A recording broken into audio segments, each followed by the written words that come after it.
C'est-à-dire qu'il faut revenir à l'évangile christocentrique. D'accord. Il y a l'évangile humaniste qui est centré sur les besoins et la personne de l'homme. Et il y a l'évangile christocentrique, c'est-à-dire l'évangile centré sur Christ. C'est la troisième solution. D'accord.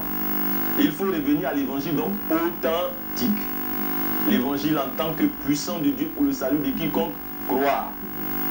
Vous savez, madame, il n'y a pas un évangile pour les Chinois, un autre pour les Américains, un autre pour les Européens, un autre pour les Africains.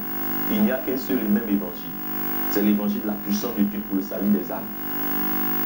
Et là, je voudrais dire que je suis d'accord avec le doyen Samuel Adakorzian pour dire qu'aucun prédicateur, aucun mouvement n'est dispensé du test de la parole de Dieu, quel que soit son degré de notoriété. Vous savez, c'est d'ailleurs même quand tu atteins certains degrés de notoriété dans la foi ou dans le ministère que Satan va te faire des propositions coq en jambe pour t'enrôler moyennant des propositions très alléchantes, truffées de mines antipersonnelles. Vous voyez, les pasteurs qui sont en vie de gloire, Satan les a enrôlés. Il finance leur programme, il leur donne des véhicules, il leur donne tels avantages. Alors, tous les chrétiens, Madame Wali, ont la responsabilité, le droit devant Dieu, à l'exemple des chrétiens de Béret dans Acte 17, d'examiner méticuleusement l'enseignement de leur prédicateur. Quand il met un programme, tu as le droit d'examiner ce qu'on dit. Le dimanche, ce que ton pasteur prêche, tu as le droit d'examiner cela. Et tu as le droit de lui poser des questions. Tout doit passer au crible, au peigne fin. Tu dois faire l'objet de recherches approfondies.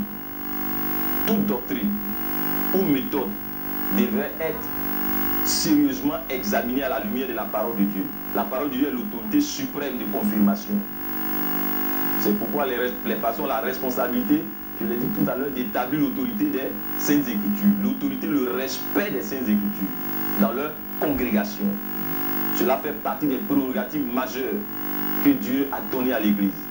Tester les prédicateurs et tester leur message à la lumière de la Bible, ce n'est pas une question d'orgueil, c'est une question d'obéissance. Et c'est d'ailleurs même un droit.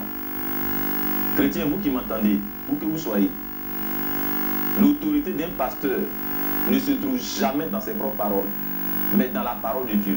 C'est ce que dit Hébreux 13:7. S'il s'éloigne de la parole de Dieu, il perd ipso facto et de facto toute autorité divine sur les brebis du Seigneur. Et il ne devrait plus être suivi. Il devient un apostat, il devient un hérétique.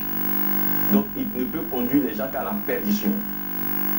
Voyez-vous, Madame Wali et mon frère Guida, une loyauté aveugle et imposée à une église ou à une personne relève de la dictature et correspond à une grande hérésie.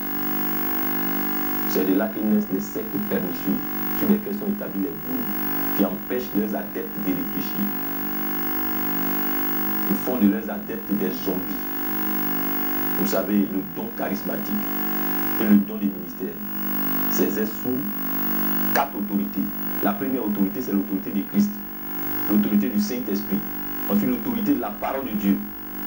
Voilà les 4 autorités. Et enfin, l'Église. Tu ne peux pas manifester un don sans être sous l'autorité du Saint-Esprit. Ça, c'est Balaam. Tu ne peux pas manifester un don sans être sous l'autorité de Jésus-Christ.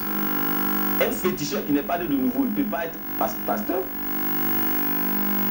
Vous savez, toute personne qui se soustrait à ces 4 autorités-là, c'est un apostat potentiel.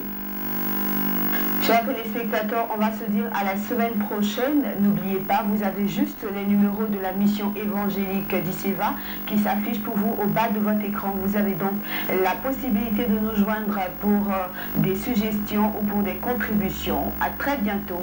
Shalom. Shalom.